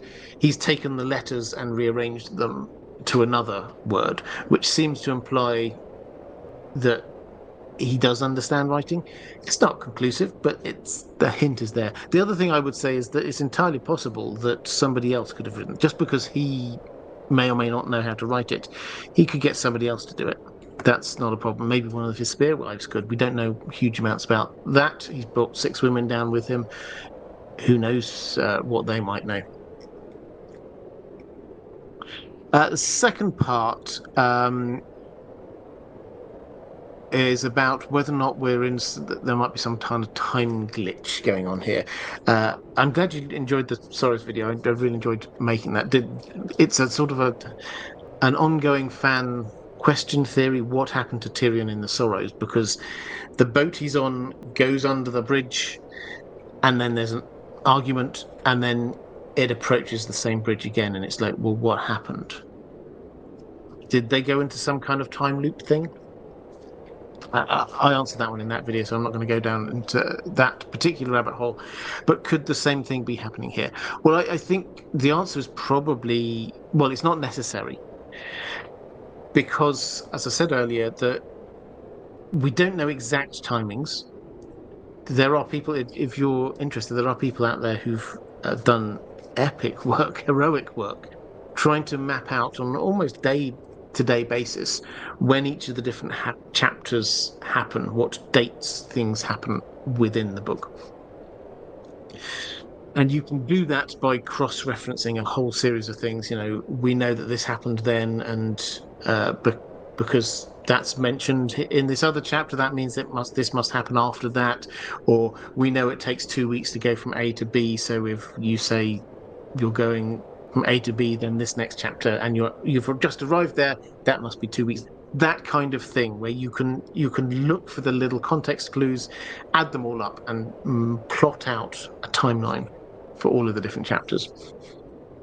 The problem with these ones is that we don't have the other chapters around the outside that will allow us to match up timelines. We don't know exactly when, how long. Saying days past or whatever doesn't necessarily help here. So we don't know the exact timing of these kinds of things. I think the implication is that this must happen after the Theon 1 chapter, that we have the pre-release chapter from the Winds of Winter, so it has to happen after that. But not too long after that. So that's the kind of timing we're looking at. Does this mean that it could be a time glitch? I don't think that's necessary. I think it's a nice idea, but I don't think it's necessary. Caius Ballerina saying the assassination of Jon all feels very Julius Caesar-y. How many people do you think are involved in the plot? Only 23 of the 30 actually stabbed Caesar after the 70 actually stabbed Caesar after all. It's a good question. How many people are in on the plot? So this happened. I'm just going to pick at the word plot here, because I suspect that there are a lot of members of the Night's Watch who are not happy with Jon. This could be dozens, could even be hundreds. So there's not huge amounts of Night's Watch left, but there will be a significant number who actively disagreed with what Jon had been doing up to that point. When he announced he was abandoning his Night's Watch vows, everybody suddenly got very heated. And he went outside, and that's when he got stabbed. So my feeling is that was done more in the heat of the moment, rather than the plot. Shall we kill him? Okay, let's do it. Let's wait until this day. Let's do it this place. This was done in front of lots of other people. if they'd been plotting how to do this, they would have killed him in a slightly less open and obvious way, I suspect. So how many? It's hard to say. I suspect that we're going to only get a handful of people who actually do the stabbing, but there will probably be a lot of Night's Watch who are quite sympathetic with those who did. Great Khan, how or why could Robb make Jon his heir when he's joined the Night's Watch? Surely he knows it's impossible for crows to inherit anything. Yes, but he is king, and as king, he's in charge. So he can make the rules. And if he says, I'm freeing you from your Night's Watch vows, then Jon will be freed from his Night's Watch vows. If he says, I'm adding you into the line of succession, I'm legitimizing you, you can do that if you're a king. So that is what it is. The ability of a king to do what he wants outweighs the Night's Watch vow. Ranabim Mitra saying, salutations, Robert and Dan the dog. When Tormund questions the letter's contents, do you notice how Jon's stance towards Melisandre changed at that moment? He then says to Tormund, Melisandre, look to the skies, she said. A raven in the storm. She saw this coming. All this was said after a series of chapters of Melisandre trying to convince Jon of the magic she possesses and her wish to make shadow babies with him. After addressing with the crew at the Shield Hall, Jon even says that he should talk with Melisandre after I see the Queen. If she could see a raven in a storm, she could find Ramsay Snow for me. So just prior to his death, has Jon Snow fully started to trust Melisandre's words and magic properly? So when he's resurrected, he will definitely want to find and deal with Ramsay. But more importantly for me, I think he will almost completely be given over to Melisandre and her magic. So you just asked what I think of your train of thinking. I mean, your train of thought here, I think, is an interesting one. The fact that Jon really, for the first time, decides he wants to use Melisandre's abilities, that was quite a big shift, because he's there saying, okay, I've been convinced. She did see this was going to happen. I'm now convinced, and I'm going to go to her, and I'm going to see whether she can now tell me where Ramsay Snow is, Ramsay Bolton is. So for the first time, he's using her abilities, and he's proactively going to her. But then he's killed. When he comes back, he's not going to be the same. Let's not pretend otherwise. He's not going to be the same. But I think it's a fair estimate to say that he will be more believing of Melisandre's powers than he would otherwise have been. So yes, this whole thing, one of the side effects of this whole thing is Jon now proactively wants Melisandre on his team. Sebastian Holden. Bran reaches out to Jon as a three-eyed tree in Book 2 and helps him understand the wildlings. He is in the crypts at the time. Is this future Bran? Yes. So I think we will find future Bran is going to make a lot of use of going through the Weirwood network at different times.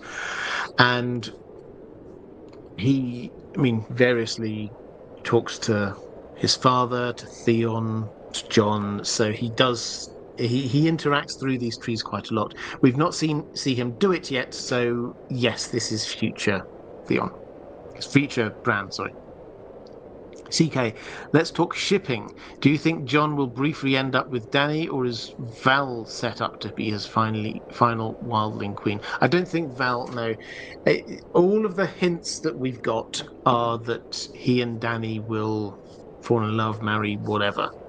I think my favourite one is in the House of the Undying, and Dany gets this vision, which is one of three, and certainly the first one is about Drogo, the man that she married. The second one possibly is about Hisdar, the second person she married, and the third one is about a sweet-smelling blue rose growing from an ice wall, which is John. That's his symbolism, and so he has been set up there as being Danny's love interest. So I think that is where this is going to go. Val, I mean, Val's a great character, and everyone seems to want to get with her, but I don't think John. I think Melisandre might be trying to get rid of him, get with him, as we've seen. But Val, not as lovers, I don't think. No.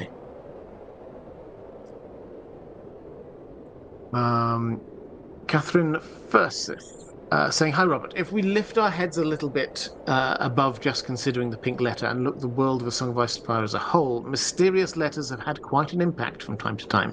First and foremost, perhaps, is the letter Aegon the Conqueror received from Dawn, which made him accept peace. Can you think of other parallel letters which have profoundly affected the story or turns of history? There's the letter Daemon learns about the death sentence for Nettles that seems to strengthen his resolve in his next action, etc. Which other letters can you think of, and how does George R. R. Martin use them for story purposes? Yes, so I think you've made a really valuable observation here. He loves having these letters that it's a bit mysterious what they say. This one, obviously, we know what it says. It's the who sent it that's the mystery. So George R. R. Martin does make quite a lot of use of that. Rob, after he killed Lord Karstark, he apparently stayed up all night or half the night writing a letter, which he then burned. That's a fascinating one. I think Robb Stark's will is set up. It's not a letter per se, but I think Robb Stark's will is set up along this same kind of idea, is that we think we know roughly what it says, given all the context clues, but we've not actually seen the text. We don't know exactly what it says. So, yeah, that's another one there.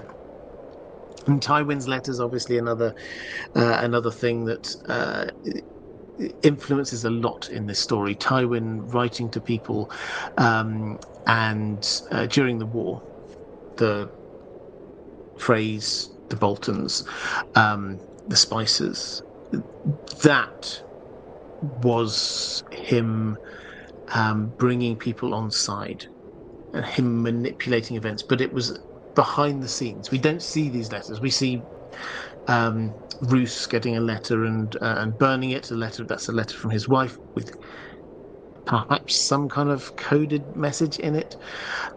So we get lots of these kind of letters.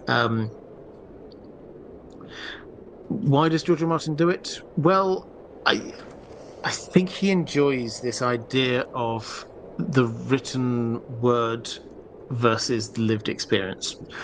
And one of the things he tries to show is that the written word is not necessarily, you can't believe it 100% all the time. He's thinking here about history books and things like that, but I think we see it here in these letters. Can we trust that letter from Ramsay? No, we don't appear to be able to. What was going on in the letter to Aegon the Conqueror? That's a mystery. So, and that's not recorded. That's gone now. So actually, what matters is what happens as a result, not the actual words there on the page. So I think that's what he's sort of doing. Communication is very important, but we have a lot of missing information, and we often do not know exactly what that written communication can deliver.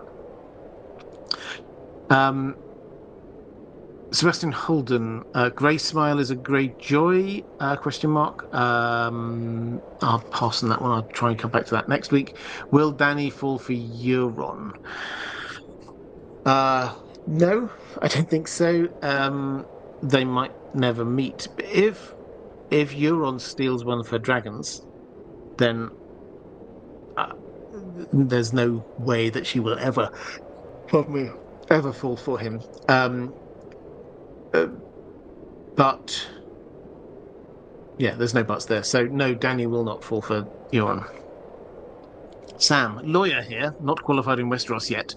Robb's will is worded such to take effect from the moment he died. So John didn't break his vows and was fulfilling his duty as heir, might affect his reflection on resurrection. Yes, he doesn't know this, of course, so um, he's not acting on that information. Um, and we've also not seen the exact wording of Rob's will, so we don't know exactly what it says. Rob's will, I've talked about this a few times. It's a legal minefield if you were to just to follow it down. Um, because exactly how it's worded could have huge amounts of difference. If it says, um, because my beloved brothers Bran and Rickon are dead, that means that I don't have any heirs, and for that reason alone, I make Jon Snow, I legitimize him and make him my heir. Uh, if it's that, then surely there's a very strong case morally, if not legally, for saying that will was written on a false assumption that Bran and Rickon were dead. If Rob had known that they were alive, then he wouldn't have ever written that will like that. So there's possibilities here about all the wording could affect lots of different things. Um, I suspect that Jon doesn't care too much about the legality of whether he was okay to quit the Night's Watch. I think he was just doing the right thing. What's interesting, incidentally, is I find it quite interesting, is that we see a bit of his brain process. He doesn't get angry, as we think maybe this is it. This is not an angry response, him saying, "Oh, well, I'm going to go to Winterfell," but it is about his Stark heritage. He thinks immediately. He thinks to Rob. He thinks about Bran. He thinks about Arya. This is him thinking about his family. And so this is that kind of like the embracing that part of himself is what brings him to the decision that he has to go to Winterfell.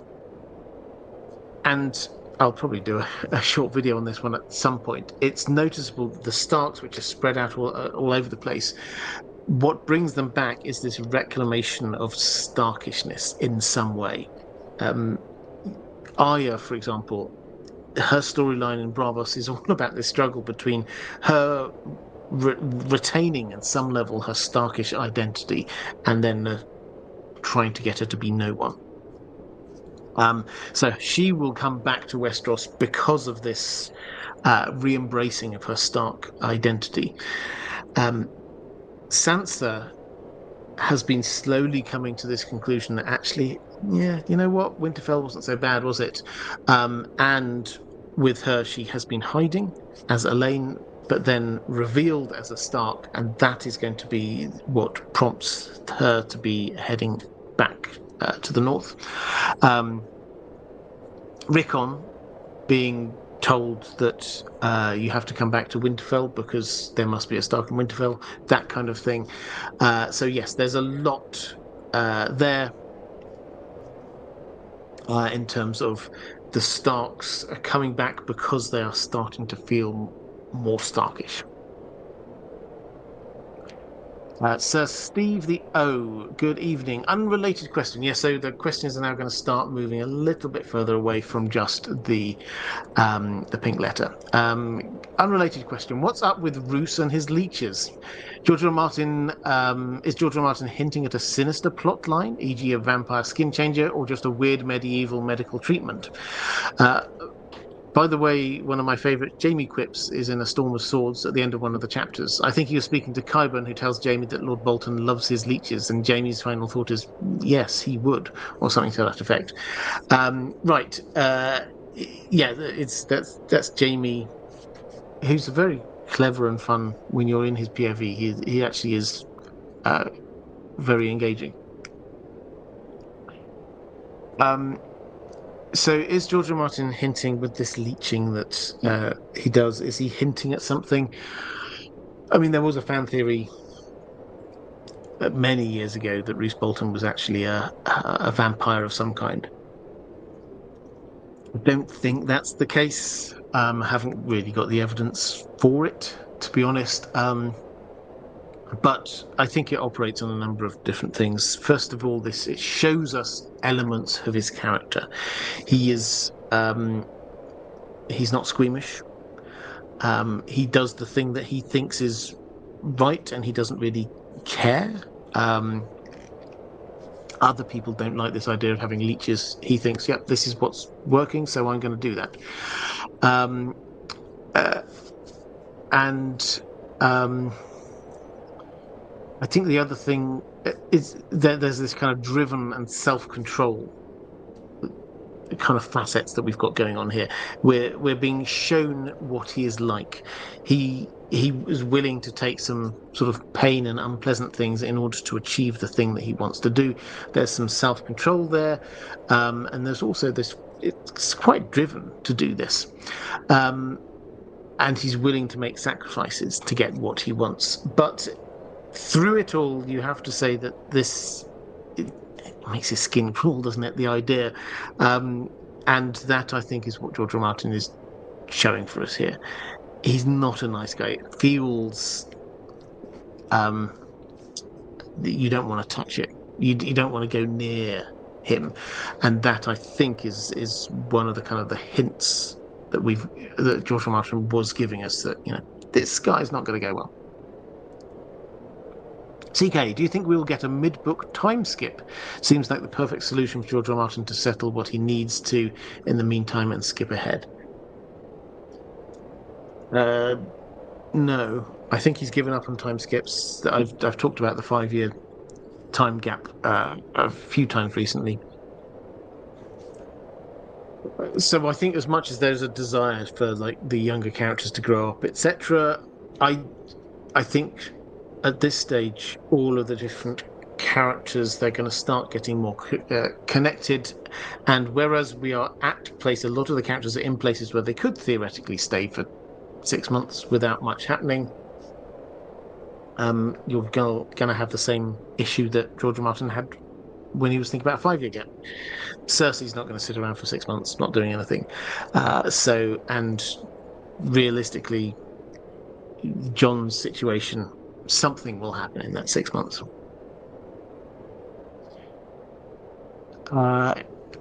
Yeldenil saying, hi Robert, hi Dan, and thank you mods. If you haven't already, could you please elaborate on why so many fans and you believe the pink letter is not written by Ramsay? I think I have covered that one up already. I also wonder what you think may happen to the Greyjoys, Asher and Theon, going forward. Well, this is an interesting question. So I think that we overuse the phrase redemption arc, but I think that Theon is on a redemption arc, and I think that will bring him back around to making recompense with the Starks in some way, saving them, something along those lines. And so I think his arc is to slowly reclaim himself, and then once he has reclaimed himself, he personally will, maybe he'll sacrifice himself for the Starks, maybe he'll just work for them in some way, come to terms with, talk to them so that everyone can forgive each other. Whatever it is, I think he's actually on that kind of classic arc. Asher, I think although she has been very useful as this kind of eyes and ears around the Northern campaign for the Greyjoys, I think she is increasingly going to be the opposition to Euron.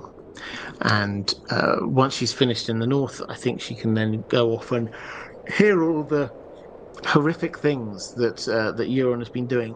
And I think that at the end of all of this, when Euron's gone, then Asher will be in a position to rule. So I think that actually we will end up with her being in charge of the Iron Islands. Taylor Jones, in Tolkien's world, breaking oaths tends to have real consequences. We hear a lot in A Song of Ice and Fire that words are wind. Is there evidence to the contrary, that there are consequences, maybe just weirwood oaths? Weirwood oaths, yes. Also, quite a lot is made of get it right and things like that, and you're cursed if you're breaking it. And so this is the phrase. Who obviously Rob was welcomed, and Cat made sure that he was given the salt in the bread or whatever it is to signify that this person now has guessed right and they are under protection. And Walder Frey just went against all of that. I kind of think that will come back on them. Maybe there is a wedding coming up in River Run. Maybe they're going to have their own red wedding happen to them. It's possible. Tolkien's world was a lot easier because first of all, he didn't explain his magic system, but then secondly, there is a god who has created these rules. George R. Martin is less concerned about the rules so much as what is the impact on humans and the plot going forward. Gideos, a member for 9 months. Fantastic, thank you so much. Saying, is there any evidence Mance Rayder is literate? I'm doubtful that the Night's Watch would have educated a young Mance in reading and writing. Yeah, I did answer this one a little bit earlier in the stream. I think the headline is no, there's no evidence one way or the other. He clearly is intelligent and articulate. As a bard, he clearly knows and understands lots of songs. He could be self-taught. There is a possible hint in the fact that his name that he takes when he goes to Winterfell is Abel the Bard, which is a play on Bale the Bard. But it's not just like a slightly rhyming name. He's taken the letters and mixing them up, which seems to imply sort of an understanding of how words work at the very least. But beyond that, no, we haven't got evidence one way or the other. He seems capable of it. Whether he actually ever took the time, we don't know. Anon 42. Greetings, Dan, the dog, and the mods, and Robert. Off topic. Assuming that Dragonbinder successfully binds at least one dragon, is there any hint as to how this is going to be resolved? Will Dany be able to reclaim her dragon or have to kill it? Will she face the long night with only 2 dragons? What does that mean for the 3 heads of the dragon prophecy? This is wild speculation theory territory, so if there's no hint in the books, how would I personally want this to play out? Okay, so if one of the, let's say Viserion, one of the dragons is caught by Dragonbinder and flies all the way back to Westeros to be with Euron,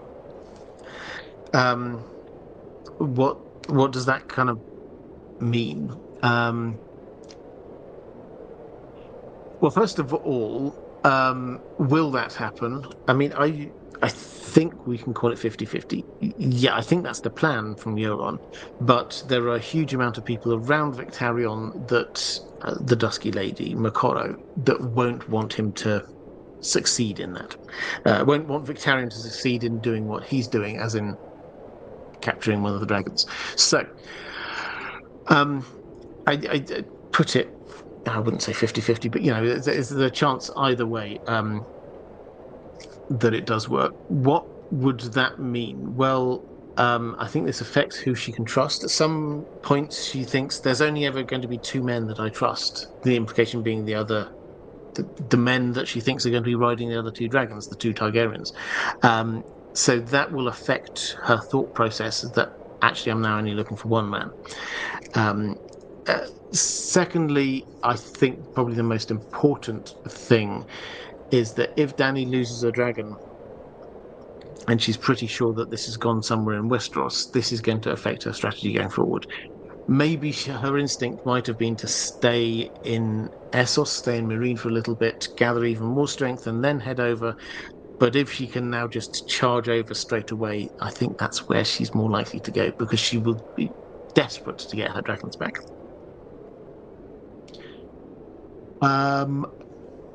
No, pardon me.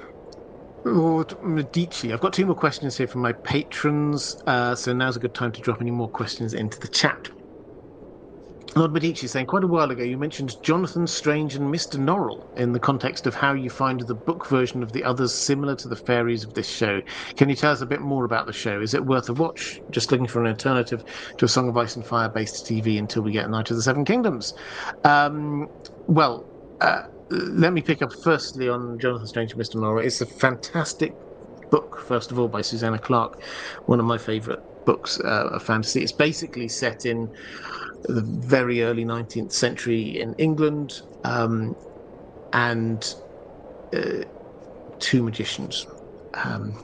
But the context that I had here is that I was using was to compare the others in A Song of Ice and Fire with the fairy folk, the Sidhe, basically, that they have in that story.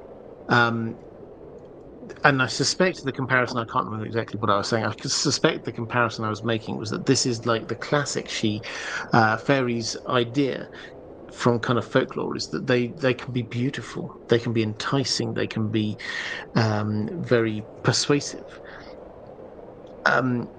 But when you strike a deal with them, they're very tricksy, and you might get the letter of what you said, but actually they're trying to trick you. They're trying to steal babies away and take them off into their fairyland. They're manipulating humans, this kind of thing. Now, that the way that the story is written, you're supposed to be slightly uncertain, slightly scared. What powers do they have? How does this even work? They're from a completely different kind of dimension, as it were. That works for me as a kind of analogy for the others. They're obviously very different in many different ways, but this idea of they seem to be almost from a different dimension. What they're planning is immensely subtle and clever, and it's based on their own mode of thinking, not ours. It is a different way of thinking to ours because they're different creatures and they've got different ways of doing things. So the otherworldly aspect, I think there are clear, strong echoes. In terms of sort of a lot more nitty gritty of what the others are and how they operate, then no, they're quite different. But you also, sorry, which was a digression away from, is the TV show Jonathan Strange and Mr. Norrell worth it? I think it was an excellent TV show. I really do. I prefer the books, but then I say books, the book. But then I rate that as one of my favourite fantasy stories, possibly of all time. I think it works so well. So yeah, check it out. I think they only did one season, something like 7 episodes. It was very good. But don't expect there to be like more series after that. As Susanna Clarke is notoriously very slow at writing. She did Jonathan Strange and Mr. Norrell, and then there was a very long gap. To the extent to which her, I think it was an editor I read an interview with, had sort of given up on her. It was just like, okay, I'm now not going to expect. I think that's it. Now I think she's written one amazing book, which has clearly earned her a reasonable amount of money. She doesn't need to do anything else, so I'm not expecting any more books. And then suddenly, clonk, another book appeared out of nowhere, which is Piranesi, which is another fantastic story if you ever get a chance to read that. Cursed Ballerina saying, I'm a Barbary Dustin pink letter truther. She wanted to go into the crypts where Mance is hiding. Racewell and Dustin's squires are building snowmen, and the letter says for John to come and see his allies. Well, let's see what the wording is in terms of come and see his allies. I want his Velvet anything possible. So I can't see the allies bit here in terms of actual specific wording, but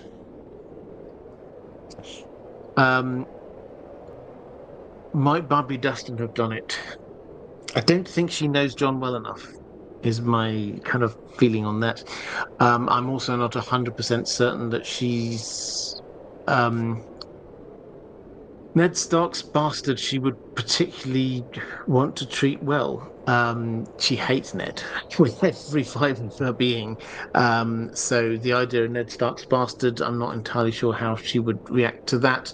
Um, the getting John to come down implies you need to understand John on a personal level, how he would react to things, which she doesn't seem to have. And then, secondly, this has to be a part of a wider plan because simply pushing his buttons to get him to come down, you do not know what's he going to do. Is he come down on his own? Is he going to come down with a huge army? What would he be likely to do? The most likely thing, therefore, is that this is part of a wider strategy, linking up with Stannis' army and linking up with the rebels inside. Second part, Cash Ballerina saying, on the wall, Ramsay killed Domeric and she tries to protect Arya. I think Mance and Barbary worked together to write the letter.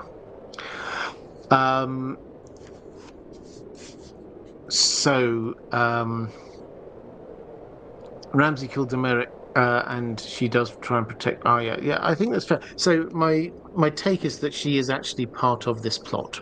The North Remembers plot, for want of a better name, which is Lord Manderley is leading. So I think she is a part of that.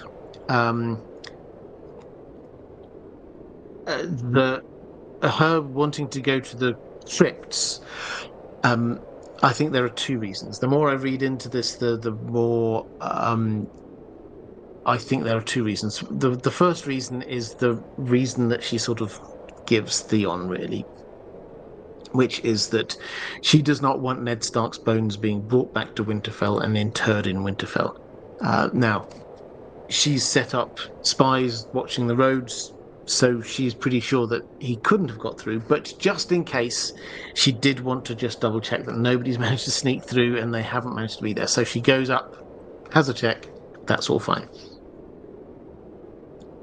The second reason seems to be that she was there and she was noting the swords that have gone.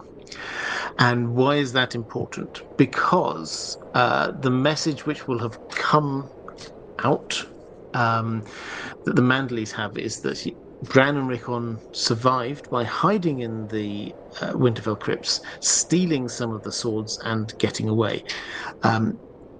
Barbary Dustin can't validate their story in terms of going to find Rickon or Bran or anyone like that, but she can see whether or not the bit of the story that the first bit of the story could be true.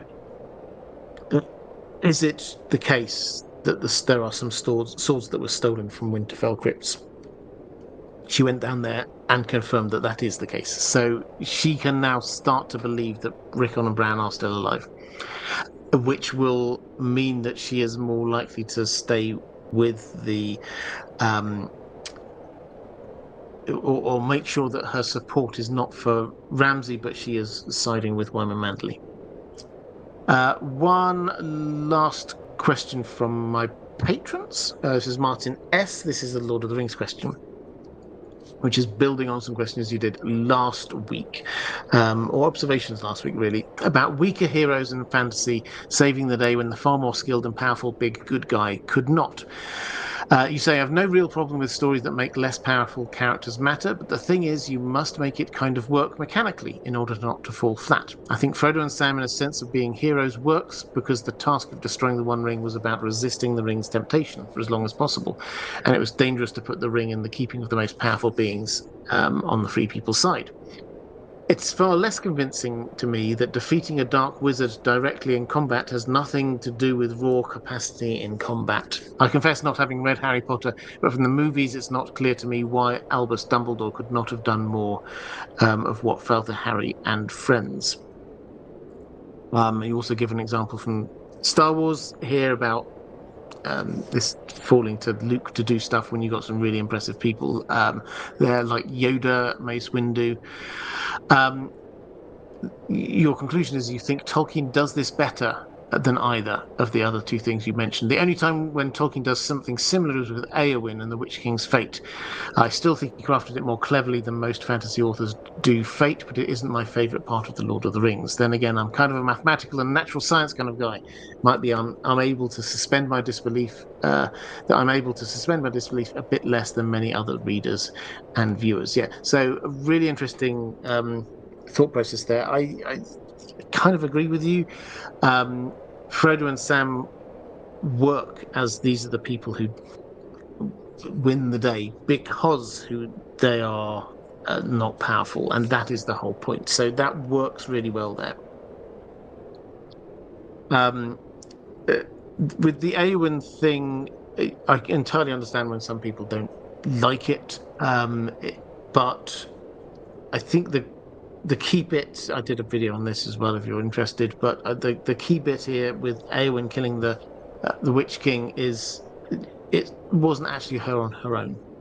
This was Merry with that sword, and the sword is the key to everything. If he had not managed to stab, you know, from behind the Witch King with that sword that they got that had been forged millennia earlier, specifically to be fighting the evils of the Witch King of Angmar. If Merry hadn't been there with that sword at that particular time, then Eowyn probably would have failed. Okay, and that's my questions from my patrons. Let's have a quick flick through the chat.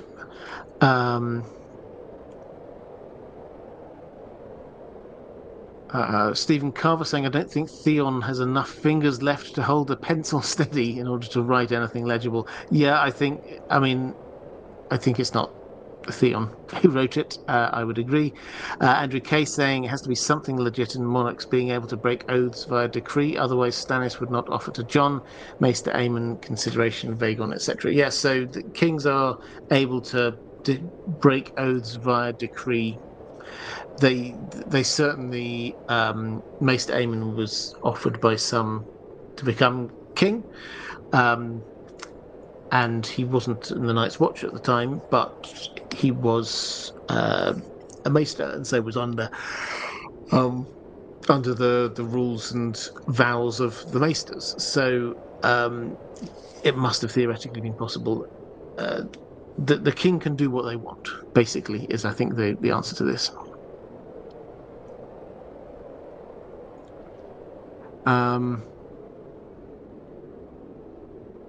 Taylor Jones saying, saw someone online today arguing that Gandalf had superhuman strength even without his magic. Seems wrong to me. Well, yes, I think I would agree. He was deliberately clothed in the body of an old man who grew tired.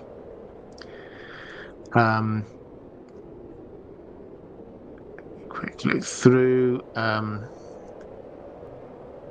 Reen Benkhughes wondering if Theon did it. We had other people in the chat have sort of answered that. Okay, right. I think with that, last week. I did an epic. You may remember I did an epic length live stream, which was 4 hours, and I think it was 4 hours and 40 or something like that.